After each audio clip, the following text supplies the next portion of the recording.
to talk about healing, real life experiences, and all that. And today our discussion is on mental wellness in university students. And we have our guest today. I will let her introduce herself. My name is Nicole Chirono. I am a third year undergrad student at a local university. Okay, welcome Nicole. I want to welcome you to today's conversation. And let's see, one thing I appreciate you Gen Z is you really know how to keep your mental check. You even know when it's not okay. So tell us about why mental health awareness is very important for university students.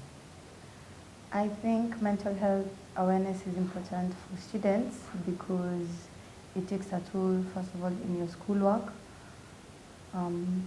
For your schoolwork to go smoothly, you need to have kept your mental health in check. Otherwise, you can even go mad.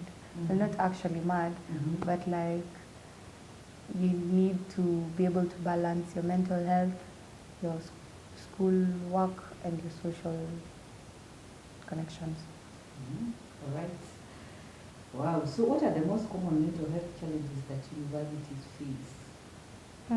The most common mental health problems include stress and anxiety, especially exam time.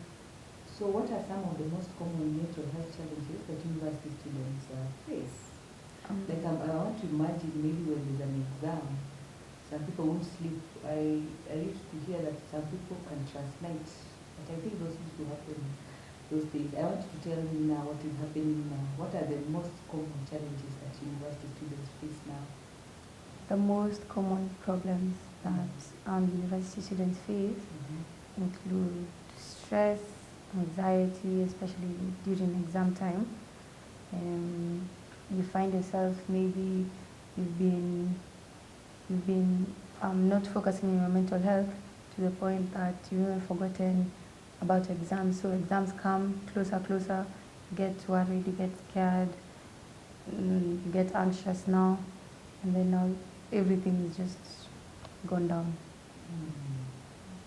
I like the part you're going down. I think there's some training I attended, and it was a lecturer who was speaking about nowadays we have something we can call academic trauma. In a way that now things get thick until you go down. So when you say going down, I think I can relate to that. Or Yeah. Yeah. What about sleeping? Do people sleep during the exams, or do they sleep at night, or they trust night to read, or? It depends. I think it depends on the person. Everyone devices differently. There's people who choose to not sleep and read. There's people who choose to wake up earlier to read. Or there's just people who don't. Okay. Can university students create more supportive environment for, some universities, or like maybe where you are, have they created spaces where students struggling with mental wellness can go and access some help? Yes, in the case of my school, they have done that. There's a center where students can go when they feel like they want to talk to someone or just want company, but it's been provided as per our school. Do the students pay for it, or is part of the student community? It's part of the student community. Oh, that's nice. Yeah. Okay. Do you know any other universities they do that, or maybe for your case it's just yours?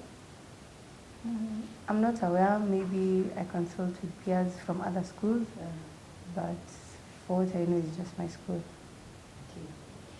There's something that's called stigma around why people here are talking about mental wellness. So what role does this breaking this stigma, talking about mental health and all that, what role does it play in encouraging students even to go and seek help? Nicole, tell us, what role does breaking the stigma around mental health play in encouraging students to seek help before things get worse?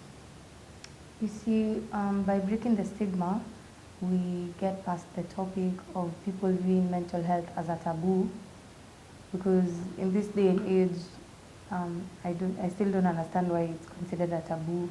Now, when you think it's a taboo, people are now scared to go get help.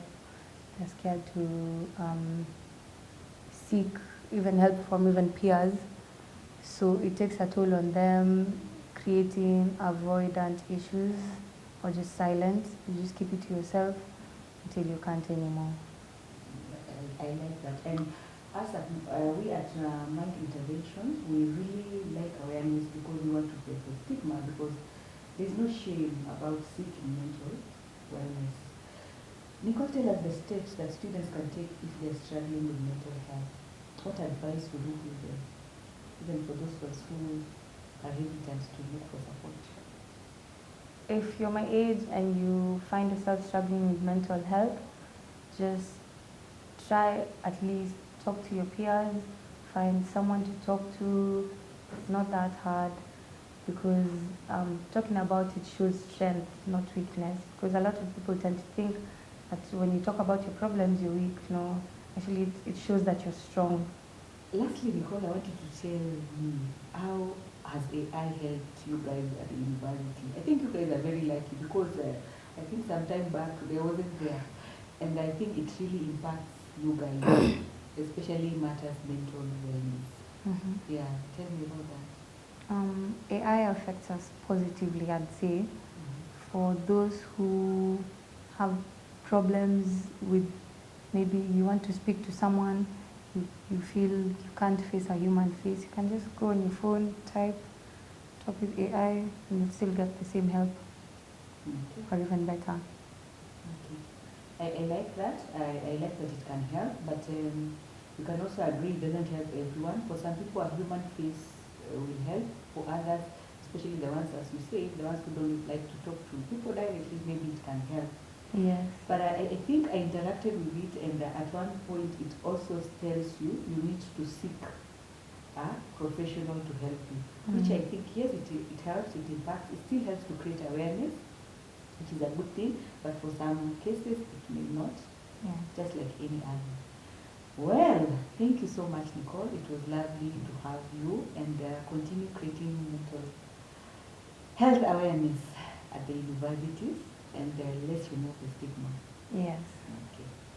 Karibu sana. Asante sana.